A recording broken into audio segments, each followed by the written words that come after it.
Welcome to the Fourth Branch program. Glad you can make it. I am MD. This program is dedicated exclusively for those with common sense, a spirit of patriotism, and a determination for a more perfect union.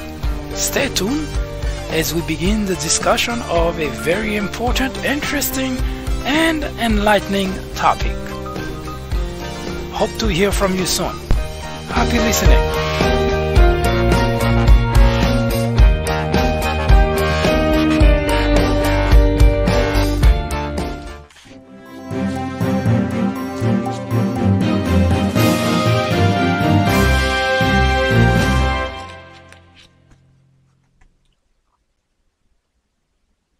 Ignorance is the biggest threat to any democracy.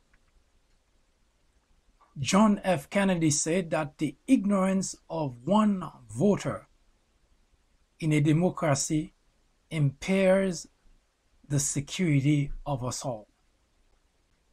Hello everyone, I am MD and this is the Fourth Branch program. First, a warning. This program is not suitable for all audiences. I repeat, the content of this program is not for everyone. To find out if it's suitable to you, please answer the following two questions. 1.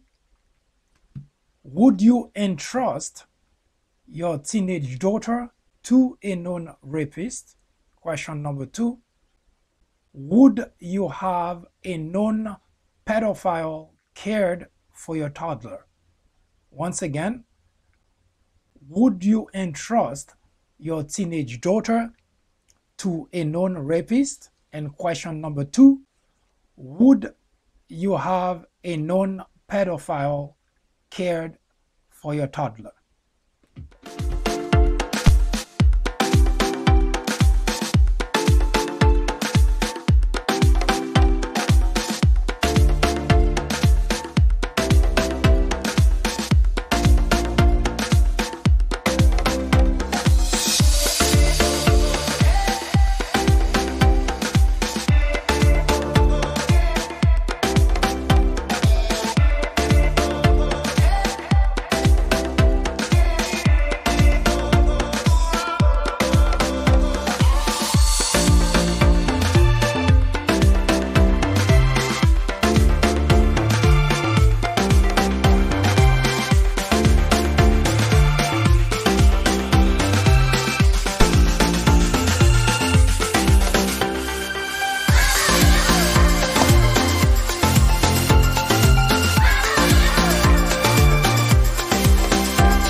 time is up.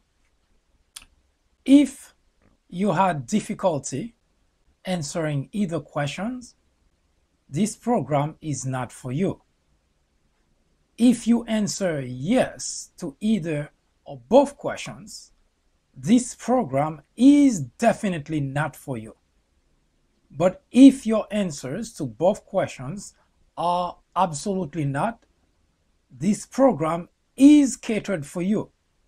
It is interesting, informative, educational, and it requires your assistance and contribution. Stay tuned as we begin the discussion of the interesting program we have today, which is what is really behind the big divide in America.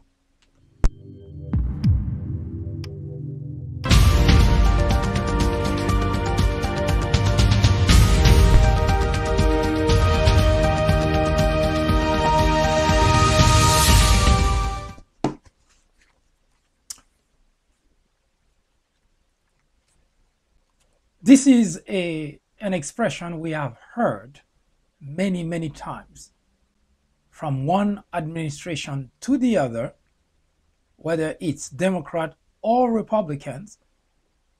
Every time that there is an issue in the country, there is always an outcry that the country has been divided as never before. We heard that expression during the Bush administration. We heard that expression during the Clinton administration. We heard it during the Obama administration. And now, again, we're hearing the same expression during the Trump administration. It becomes such a normal parlance for everybody who belongs to the opposite party that it hasn't been given much thought, or nobody has really taken the time to address the issue itself, because it seems that it is a partisan expression. If there is a Republican administration in the Oval Office, it is fairly certain that legislators of the opposite party, as well as constituents of the opposite party, will be using that expression. There has never been a divide such as this in the country. And yet, from one administration to the other, the expression has always come back and used mostly but by members of the opposite party. So the question is, what is behind the big divide that members of the opposite party always talk about? We cannot deny the fact that there is really a divide in the country. Now, depending on which administration is in the Oval Office, that divide manifests itself from different angles. At times, the big divide was race, a big divide gender, big divides, it could be financial.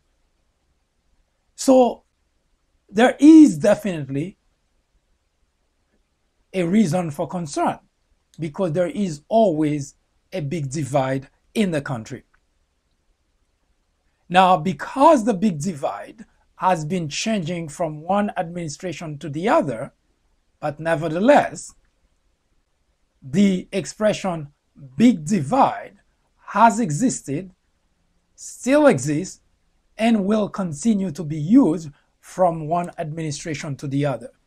So we're going to be looking at how we can first identify what the big divide is, number one, and number two, we're going to try to see if we can bring at least the element, the factors behind the big divide, and hopefully we can try to figure out whether there is a way to bring a solution to that big divide. So stay with me as we delve into this important topic, which seems to not go away no matter which administration is in power, no matter which administration is in the Oval Office. So it is fair, it is rather logical to try to figure out how to put an end to that big divide. So stay with me. We'll be right back to tackle the big divide in America.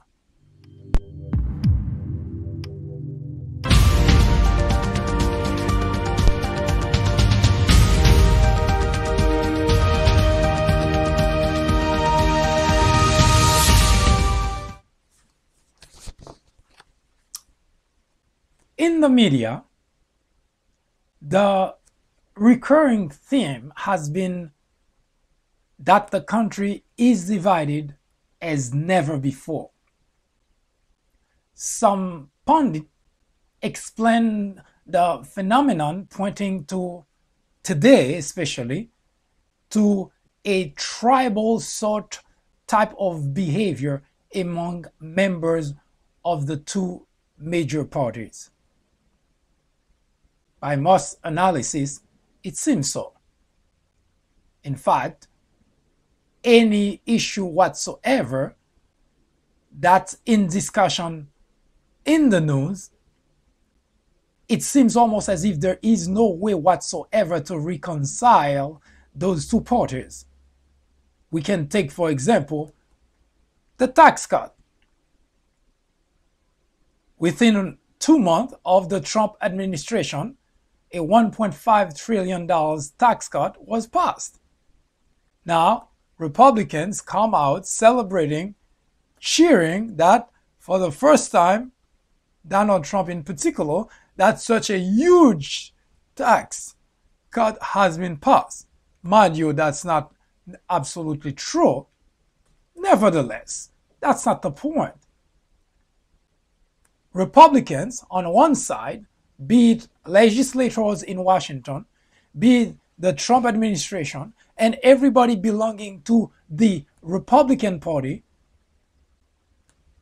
out there in the media, especially the Republican mouthpiece Fox, they all went there and touting the $1.5 trillion tax cut, which is going to be great for people, which is going to be great for the economy. Now, it is fair to say that there are plenty of money that were distributed to very large corporations and very wealthy individuals. To be exact, $1.3 trillion go to those entities, large corporation and wealthy individual.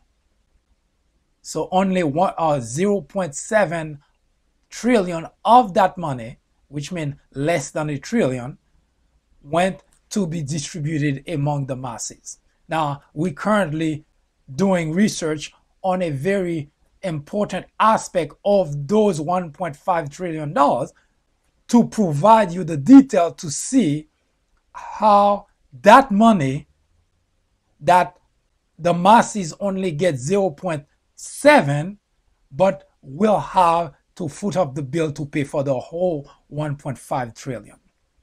That's a conversation for another time, because we need to bring you the details so you can see the importance of when legislators bring an issue to the table and try to sell it to the masses, how important it is for the public to understand the implication before they go and support it. But unfortunately, this is not necessarily the way it always goes.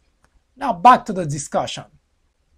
So that those $1.5 trillion were passed.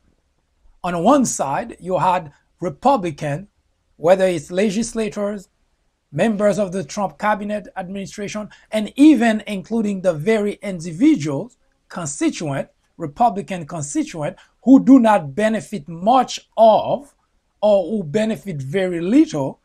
There is even an anecdote of someone who was so happy because a $40 were added to his paycheck to his weekly or bi-weekly paycheck, and was so happy about the whole thing. And that's why we need to discuss that, to show that what the masses construe as good news is actually very bad news. No kidding, no joke. Now, just to give you an example, now that individual get $40 a week added to his paycheck, which, by the way, is going to be taxed also, but that's not even the point. Is the fact that those $40 that these individuals saying, I didn't have it, and it's great news, which in effect, on the surface, it is true, but the bottom line remains that those $40, if that individual doesn't live long enough now to have to return that money, plus way more than those $40 that the individual is collecting, but his kids, his grandkids, his great-grandkids will have to continue paying for those $1.5 trillion. So again, as I mentioned, just talking about it doesn't give you a visual of the extent of the problem, which we will talk about and provide detail. But today, let's stick to the issue at hand, that the tax cut were passed. Republicans overwhelmingly on one side saying that this is great, the country get a tax cut, just the same as the individual that I just mentioned get a $40 extra on top of his weekly or bi-weekly salary. Everybody in the Republican side is happy. On the Democrat side, on the other hand, they weren't happy at all because of the fact that a number of individual legislators who not only oppose the tax cut, but also understand the complexity of doing it, they're not happy with the situation. So there is a divide. Republican agree, support, and enjoy. Democrat don't agree, don't support, and refute. And we can go on and on. That's the way it has been in the country with both Democrat and Republican. You take the Obamacare, for instance. During the Obama administration, Obama pushed the Obamacare. Democrats approve, agree, and support. Republican disapprove, went against, refute, and even try to get rid of Obamacare. So it has been that way in the country for the longest. Now, this is the sad part, because the question is why? Now, if I take the case of the Obamacare, for instance, 20 million people receive healthcare coverage. It wasn't 20 million Democrats. It's 20 million more individuals were added to the list of those who could now afford healthcare coverage. So there was, from a logical perspective, there was no reason for a divide there, but there is.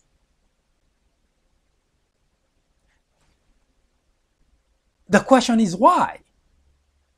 Because if I give you something that you did not have or could not acquire, it should not be, there should not be any reason for you not to unite on that aspect. But for reason that is sometimes beyond logic, there is a divide. So the question is why? Now, according to the research that we've been doing here at the Fourth Branch, the reason is not simple. In fact, we have found out that it is a very complex reason that you see this kind of divide happen in the country. But what has intrigued us, especially after doing more research on the matter of the divide in the country, we are actually flabbergasted by the whole finding. Now, here's the reason that it is impossible to grasp, to understand why we talk about big divide. Number one, we have found out the big divide doesn't start from the masses. The big divide doesn't start with the constituent. The big divide starts with the legislators. That was a big surprise to us too. How could that be? Now, before I get into the detail of that, let me provide you the main factors we have found that's causing this big divide that we've been talking about from one administration to the other. One, at the very top of the list, we found out that the big divide starts in Washington, but more specifically in the legislative branch, meaning Congress and the Senate. Now, I will explain shortly why that finding is important, number one, and number two, why it is mind-boggling. Well, not quite, because we found out why too, but it is mind-boggling that the very individuals, the very body, the very group in the government whose job is to help solve problem, legislate, and the big divide start there. Now, the second place it continued is in the media. The media ambivalence is part of the problem. Now, what does that mean? It means that most of the time, members of the medias, they are not because they cannot explain the problem, not because they are biased. They're human. They have some bias in there, but they have their bias in check, except for places where this is what they promote. For instance, Fox, for example, this is no news here that at Fox that's all you get. There is Fox strives on those type of things, but in general, in the media try to keep their bias in check. So the ambivalence is not because of bias, but rather because of one, sometimes misunderstanding of the complex issue, and sometimes it's because everyone is trying to get the news out first. So there is no time to process, there is no time to research, there is no time to figure out the very importance, the complexity. So you have that being spread out in the media. So please try to separate the bias that you find exclusively at Fox versus the ambivalence that you find in the rest of the media. And the third one is the fallout with the constituency. What does that mean? It means that the constituent actually are both the victims and those who are responsible to a certain extent, much less so than the legislative branch, for the problem. So there are three main factors that cause the big divide, but it starts in the legislative branch and it continues in the media. Again, please do not put Fox in the list of media when we're talking about media, because we do not consider Fox as a media. Fox is by all analysis, a propaganda machine for the Republican Party. So this is not included. When we're talking about media, Fox is not included in that list.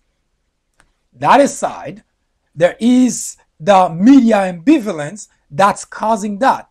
It's this race to be the first. It's this race to be the one that explains, that puts the information out, that get most of the rating, because the idea behind it, if we get it there out first, then more people will come and watch the news with us mentality kind of thing. So the media ambivalence to try to balance between giving appropriate, full, consolidated information versus having it out there and having to correct the information later on. So there is this race to provide you information that's also causing part of the problem. And finally, there is the rest, the third party, which is the constituent, who are most likely at some point be used as conduit to continue the idea of big divide. In all fairness, the constituents are most victim than they are problem. We will come back to that to kind of give an understanding as to why that big divide, once understood, then there is a possibility of fixing the problem of the big divide. But no time at all in modern era has the country felt so divided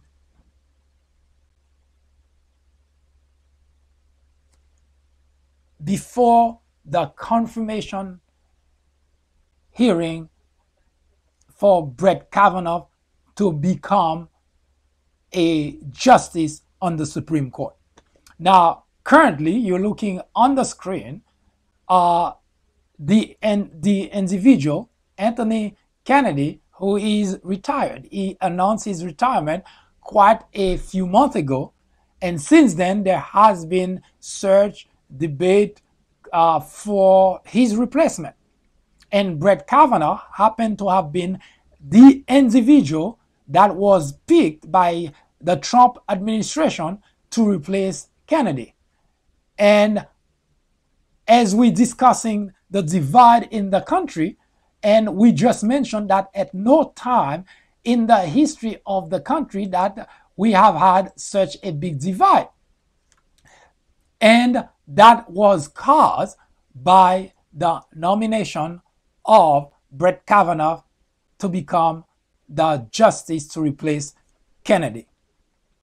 But the big divide itself that we're talking about, that is caused by Brett Kavanaugh, is not really the real issue, because as I mentioned that earlier, that the big divide really starts in the legislative branch. And at that time, the time that we're talking about, the time of the confirmation of Brett Kavanaugh, it was in full display when, during the hearing, especially during that fateful Thursday when Christine Blasey Ford, after accusing Brett Kavanaugh of sexually assaulting her a few decades ago, after providing her testimony to the Judiciary Committee, at no time has we seen the true picture of where the problem really comes from. And we actually had the opportunity to watch how the legislative branch has caused the big divide in the country. Now, there was at all points during this confirmation hearing that a number of constituents on both sides were out there protesting for Brett Kavanaugh. So there were two groups of constituents that were out there on the street that were for Brett Kavanaugh and against Brett Kavanaugh. Now, this is understandable. This is understood because whenever an issue that constituents are very emotional about, such as the appointment, the nomination, the confirmation of a Supreme Court justice, which each party sees it as a defining factor for the nation, because someone on the Supreme Court is going to define the Supreme Court in a lot of issues that impact the nation, that impact a lot of people. So the constituents are rightfully concerned about that individual.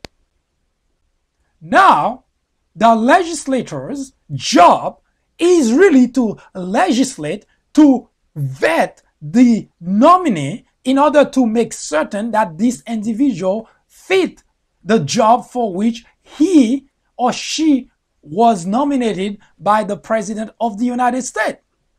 Now, it is understood that the constituent can have a fit, but we expect a behavior that is noble of being a legislator. Now, that individual you're looking at is Lindsey Graham, and that individual, senator of South Carolina, make the legislative body a joke. It was a joke. It was worse than the people protesting on the street.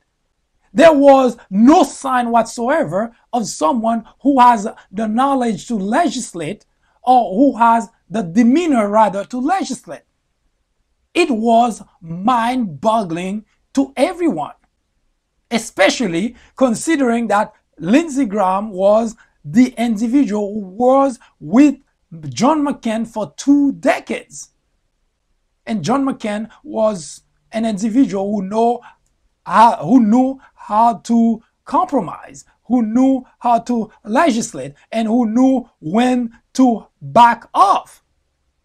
But not that individual you're looking at on your screen. So we get a first look at why there is such a big divide in the country. Again, as I mentioned, it's not because the constituents are involved, but the constituents are not the first reason that we're talking about big divide in the country. The big divide starts in Washington.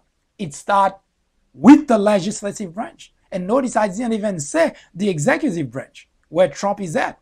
We've been talking about Trump as to his demeanor, his outrageous statement, and so on and so forth. And yet, according to our research, the big divide starts in the legislative branch. And during the Brett Kavanaugh hearing, we had a sense, we have an understanding as to why that is. Now, that picture is a snapshot of what's going on in the legislative branch. Now, Lindsey Graham wasn't the only one. Some behavior were at times worse, especially the words that were coming out of those individuals' mouth that do not give any comfort to any constituent who have those individuals as their representative. Because it is okay for a representative to be able to question. In fact, in all fairness, his job is to make certain that that individual fits for the office that he was nominated for. Not just to praise the individual and to just slide a rubber stamp the individual. This is not what the legislative body is supposed to be. Now, if you are a Republican, you may be happy that that happened because, well, it benefits you. That Lindsey Graham and company had rubber stamp a nominee to be on the Supreme Court. Now, if you are cheering the idea, I would say without unequivocally that you're also part of the problem. Because whether it's the Supreme Court or any other post for which an individual was nominated by the President of the United States, every citizen should be concerned whether that individual fit the job, because that person is not going to be on that job just for Democrat or just for Republican. That individual is going to impact the whole nation. And for that reason, you cannot be cheering for an individual who may not fit the bill. Now, the best way to find out whether cheering for an individual warrants your support is to ask yourself that simple question. And it's not difficult to answer. If that individual was an individual for the other side, would I have approved that individual? It is a very simple test, and it's not difficult to answer at all. That's the first test you make before, not because you don't like Democrat, rather because that individual is going to be placed and in a job to run that department or to be part of that department or that body of the government. The simple question to ask is, would I have approved of that individual if it were for the other side? Now, if your answer is no, then here's your answer. It's not that difficult. It is really very simple. And yet, we're still talking about big divide. Now, contrary to what has been reported, and that's what I've been talking about, contrary to what has been reported, the big divide in the country is at its start. This is where it is at the legislative branch. And by the legislative branch, I don't just mean the senator. I mean both senators, the Senate and the Congress. This is where the big divide starts. It's hard to believe, isn't it? It is very hard to believe, because how could it be possible? Those are very smart individuals who have been successful in life. Some of them are millionaires. Some of them are businesses. They have succeeded to the point that they are now representative for a state. How could that possibly be? That you have individuals who are accomplished individuals, and yet research revealed that the big divide did not start with the constituent. The big divide started with the legislators. Now, let's take the case of Brett Kavanaugh for a moment to prove part of the point. When Christine Blasey Ford came out to make the accusation against Brett Kavanaugh, now, granted, the legislators, the Democrat legislators, jumped on that opportunity. This is what we call politics. Jump on that opportunity in order to prevent Brett Kavanaugh from being confirmed. That's, so far, we're talking about politics here. There is nothing, absolutely nothing wrong with that. The Republicans have done it, Democrats have done it, and that's the way politics is played in Washington. Example, when the Benghazi debacle happened, Republicans jumped on the bandwagon automatically so that they could capitalize on that opportunity. It's called politics. There is nothing wrong with that. Both parties do that.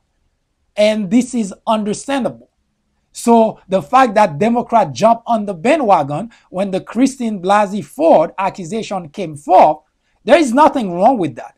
Of course, Republicans spin it 1,000 ways, trying to say, well, Democrats are the one that fueling the whole thing. Quite possibly true. But they've done exactly the same thing too. So it is expected when something happens, if it's not favorable for the other side, you can rest assured it's going to be used. That's politics in Washington. And sometimes those are the kind of things that would later on cause gridlock in Washington. But to get back to our Brett Kavanaugh example, so when the Christine Blasey Ford accusation came forth, Democrat legislators who are members of the judiciary branch jumped on that opportunity because they did not want Brett Kavanaugh to be nominated, to be confirmed to the Supreme Court. And of course, as expected, Republicans wanted that. Now, I'll take a step back for just a moment to make a point. Members of a subcommittee, be it Congress or the Senate, in a situation where they really are concerned about the job that they do, or they take the job that they do to heart, would not be rubber stamping a nominee just because the nominee belongs to his or her party. Because the task of the legislative branch is to make certain that appointees, nominees, fit the bill. They qualified for the job. And they're not going to do things that actually bad for the country, because the legislative body has the ultimate objective to protect and defend the United States of America. So every nomination that comes to in front of the Senate, the job is to make certain this person is qualified and is going to help advance the job of the United States. So now back to our Kavanaugh story. So when you have a situation like that present itself, that someone accused the nominee of wrongdoing, it is expected that members of the other party will jump on the opportunity so that they can achieve their agenda. The agenda of the Democrat, of course, were to prevent Brett Kavanaugh from being nominated. There are precedents for that. They talk about that, Roe versus Wade, and so on and so forth. I'm not going to go through the detail of talking about that. But the bottom line is the Democrat did not want Brett Kavanaugh. Obviously, nominated by the President of the United States, who happened to belong to the Republican Party, the Republican Party would want Brett Kavanaugh to be confirmed. Now, there is nothing about want an individual to be confirmed. But what is wrong is for members of a subcommittee whose job is to find that the individual is qualified, simply not doing that. And that's exactly what happened with the Republican Party. The subcommittee, Judiciary Committee, was just rubber stamping everything that Brett Kavanaugh was saying. And it was pretty obvious to a casual observer that Brett Kavanaugh was not forthcoming. You didn't have to be a genius. You didn't have to have a law degree. You didn't even have to be really, to have any knowledge whatsoever of the process. It was pretty obvious on the surface that Brett Kavanaugh was not forthcoming. And if the Republicans were doing the job for which they belonged to that committee, Brett Kavanaugh most likely, and I'm not even talking about the Democrat, I'm referring to Republican, Brett Kavanaugh would most likely not be confirmed. the Republican would have prevented that from happening because Brett Kavanaugh was not forthcoming. And if you are members of the Judiciary Committee and your job is to make certain that you uphold the Constitution of the United States, and your primary job is to help protect the nation, it goes without saying that you might want Brett Kavanaugh to become the nominee, but you also might want to do the job properly to make certain that he's qualified to be there.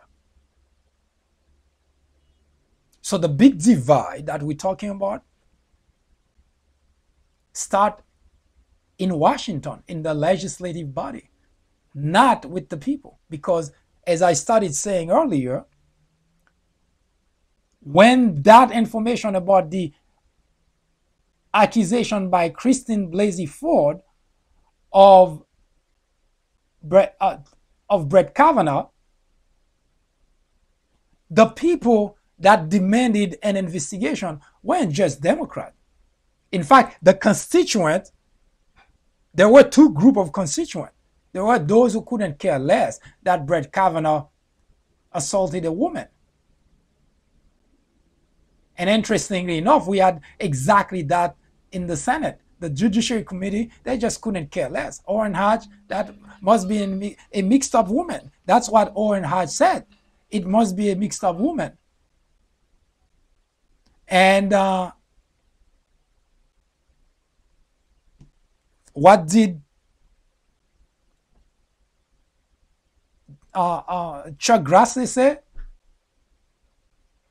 Chuck Grassley said, we're going to go forward with the vote. So the Judiciary Committee were behaving worse than the constituent.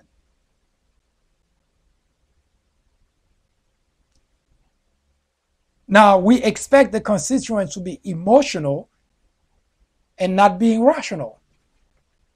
But we do not expect members of the legislative body not to take their job seriously and vet the candidate properly. The nominee, rather.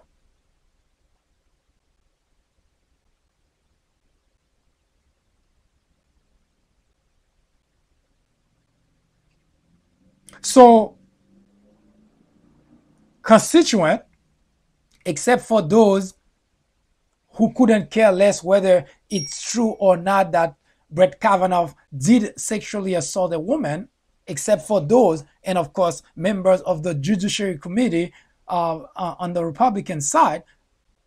But remove that, you have both Democrat and Republican constituent who wanted an investigation to clear or not clear Brett Kavanaugh, depending on how it turns out. So you have constituents who could unite behind the idea, and yet in Washington, the individual place to actually make certain that the nominee is qualified were the one that was causing the problem. How about that? Yes, it starts in the legislative branch. We'll be right back.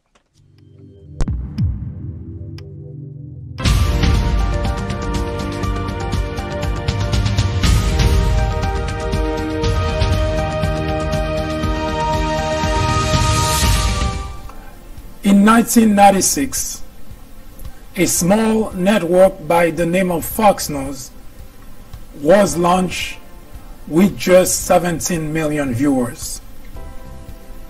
Today, with over 100 million people watching regularly, Fox has become the greatest threat to our democracy, constantly bombarding the airwaves with false information, distortion of facts, and outright lies.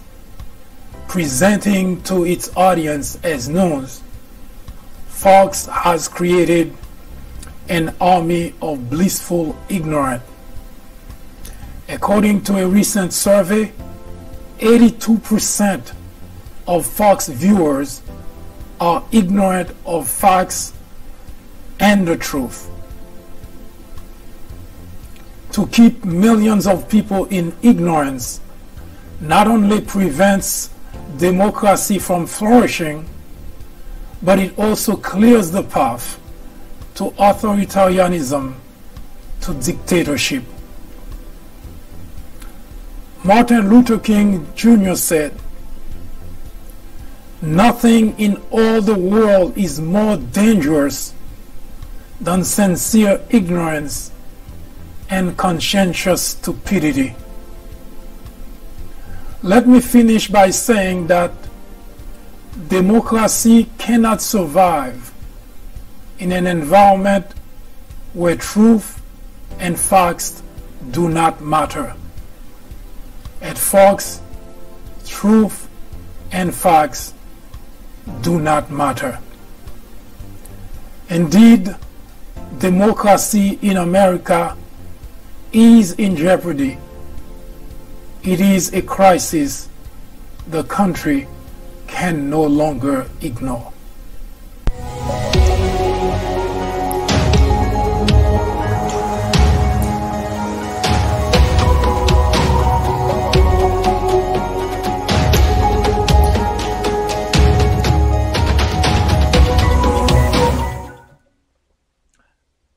I thank you for spending the time with me.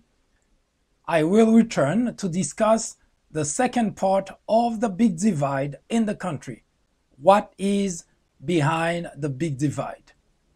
We already identified three major factors. First, the legislative branch. This is where it originates. The ambivalence of the media, and of course, the constituent. We start the conversation by providing some detail as to the problem that's been caused by the legislative body. So we will continue that conversation later, and we will also tackle another aspect of something related to this topic that's causing it within the constituency. And we hope that defining or figuring out the origin of the big divide will finally provide us with an opportunity to either remove it from our midst or solve the problem. Either way. Thank you for watching. I hope to see you again next time. Have a great afternoon or a great evening, whichever that happens to be for you. Good day.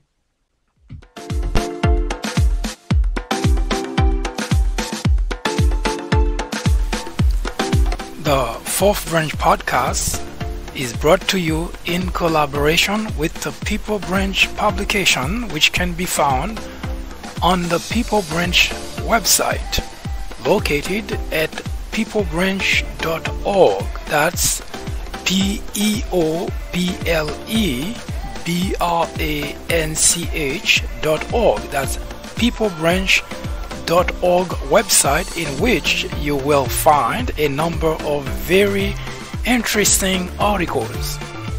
My name is Mike Duchesne, MD for short. I hope you have a great afternoon or a great evening, whichever it happens to be. Hopefully you can join me again next time for another interesting episode of this podcast. That was the Fourth Branch, live from New York. Good day.